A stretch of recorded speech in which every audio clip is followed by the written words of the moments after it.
नमस्कार दोस्तों, आपका स्वागत है मेरे चैनल पर। धन धन बाबा दीप सिंह जी, उनका नाम ही काफी है जो हमें उनके जीवन और बलिदान की याद दिला देता है। वे सिख धर्म में सबसे पवित्र शहीदों में से एक अत्यधिक धार्मिक व्यक्ति थे। उन्होंने गुरु गोबिंद सिंह जी की शिक्षाओं के प्रति अपना समर्पण दिखाया और अपने जीवन को खालसा पंथ की सेवा में लगाया। बाबा दीप सिंह जी का जन्म 26 जनवरी 1682 को पंजाब के पहोविंद गांव में हुआ। उनके पिता का नाम भाई भगता जी और माता का नाम माई जियोनी जी था। उनके पिता एक किसान थे। बाबा दीप सिंह जी ने अपने बचपन में गुरु ग्रंथ साहिब की पाठ करना शुरू किया और गुरु के शब्दों का अध्ययन किया। बाबा दीप सिंह जी ने 1700 में वैसाखी के दिन आनंदपुर साहिब जाकर गुरु गोबिंद सिंह जी से खंडे दी। पौहल से अमृत संचार द्वारा खालसा में दीक्षा ली। उन्होंने गुरु जी के साथ काफी समय बिताया और उनसे शस्त्र विद्या, घुड़सवारी और अन्य सामरिक कौशल सीखे। उन्होंने भाई मणि सिंह जी से गुरुमुखी पढ़ना लिखना और गुरुओं के शब्दों का व्याख्या करना सीखा। 1702 में वे आनंदपुर से अपने गांव लौटे, लेकिन 1705 में गुरु गोबिंद सिंह जी ने उन्हें तलवंडी साबो बुलाया, जहां उन्होंने भाई मणि सिंह जी की मदद से गुरु ग्रंथ साहिब की प्रतियां बनाईं। 1709 में बाबा दीप सिंह जी ने बंदा सिंह बहादुर के साथ मिलकर मुगलों के खिलाफ लड़ाई लड़ी। वे सधौरा और चप्पर चिरी की लड़ाई में शामिल हुए और मुगलों को हराया। वे अपने वीरता और युद्ध कौशल के लिए प्रसिद्ध हुए। 1733 में नवाब कपूर सिंह जी ने उन्हें एक शस्त्रधारी दल जथा का नेता नियुक्त किया। 1748 में शहीदी मिसल के नेता के रूप में उन्होंने सिखों के लिए कई जीत हासिल की।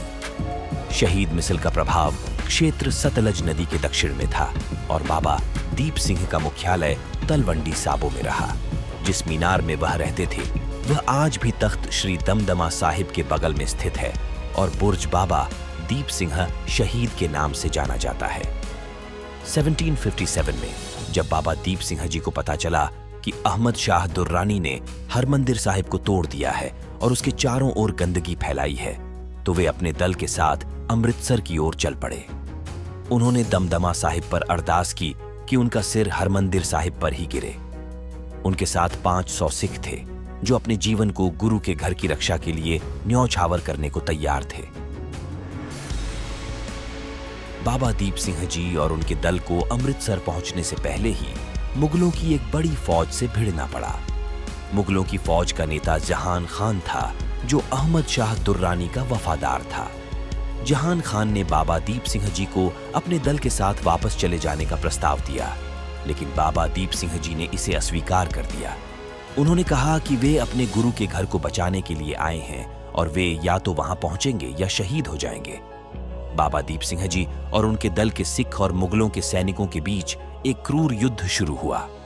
बाबा दीप सिंह जी अपने खंडे से मुगलों को एक एक करके मारते गए। उनके दल के सिख भी अपने शस्त्रों से मुगलों को टक्कर देते रहे।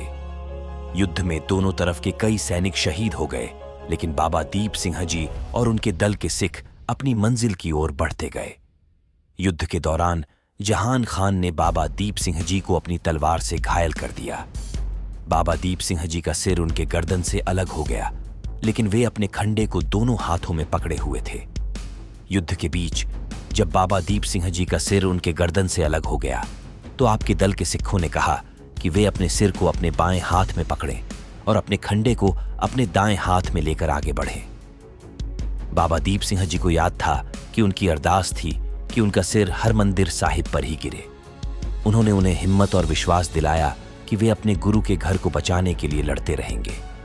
बाबा दीप सिंह जी अपने सिर और खंडे को पकड़े हुए आगे बढ़ते गए। वे मुगलों को पीछे छोड़ते हुए अमृतसर की ओर बढ़ते गए। उनका जोश और जज्बा इतना अद्भुत था कि कोई भी उनका रास्ता रोक नहीं सका। उन्होंने अपने गुरु के वादे को पूरा करने के लिए अपनी जान की परवाह नहीं की। बाबा दीप सिंह जी और उनके दल के सिख ने अपनी मंजिल तक पहुंच गए। वे अपने सिर को हरमंदिर साहिब के दर पर रखते हैं और उनके खंडे को गुरुद्वारे के अंदर ले जाते हैं। वे अपने गुरु के घर को बचाने के लिए अपना बलिदान देते हैं। उनकी शहादत को सिख समुदाय द्वारा शहीदी दिवस के रूप में मनाया जाता है। आप सभी से एक अनुरोध है कि वीडियो को देखें, अपने विचार साझा करें और चैनल को सब्सक्राइब करें। फिर मिलेंगे एक नए वीडियो के साथ। धन्यवाद।